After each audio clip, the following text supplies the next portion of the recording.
Compound மேலே வர்ற தடுப்பு கிரில் எப்படி போடுறோங்கிறத இந்த வீடியோவில் பார்க்க போகிறோம். இதில் ஏற்கனவே பாதி கிரில்லை வந்து ஃபிட்டிங் பண்ணிட்டோம். இந்த ஒரு கிரில்லை மட்டும் எப்படி ஃபிட்டிங் பண்ணுறோங்கிறத பார்க்க போகிறோம். இதில் பார்த்தீங்கன்னா கிரில்லோட அளவெல்லாம் வந்து ஒரு 10 அடி பக்கம் வரும். ஹைட் வந்து 3 அடிக்கும் வருது, அப்புறம் 3 அடி கிரில்லும் வருது. அது இந்த வீடியோவில் பார்த்தீங்கனாலே தெரியும். கிரில்லெல்லாம் வந்து முன்னாடியே பண்ண கிரில்லு. ஏற்கனவே ஒரு காம்பவுண்டு செவத்தில் வந்து இந்த கிரில்லெல்லாம் இருந்துச்சு.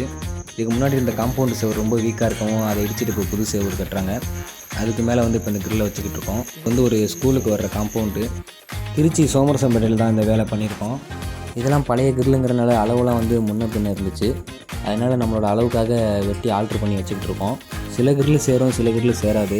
சேர்ற கிரிலெல்லாம் வந்து எடுத்து ஃபிட்டிங் பண்ணிட்டு சேராதுக்கெலாம் ஆல்ட்ரு பண்ணி வச்சுக்கிட்டு இருக்கோம். இந்த மாதிரி நம்ம ஃபிட்டிங் பண்ணி ராட் அடித்து வெல்டிங் அடித்து கொடுத்துட்டோம்னா மீதி வந்து கலவை போட்டு பேக்கிங் பண்ணிக்குவாங்க. இது மாதிரி ஒர்க் உங்களுக்கும் பண்ணணுன்னா கீழே உள்ள எண்ணுக்கு தொடர்பு கொள்ளுங்கள். நாங்கள் செட் ஒர்க், எஸ்எஸ், அப்புறம் எம்எஸ் போன்ற எல்லா வேலையும் திருச்சி அப்புறம் தமிழகம் முழுவதிலுமே பண்ணுறோம்.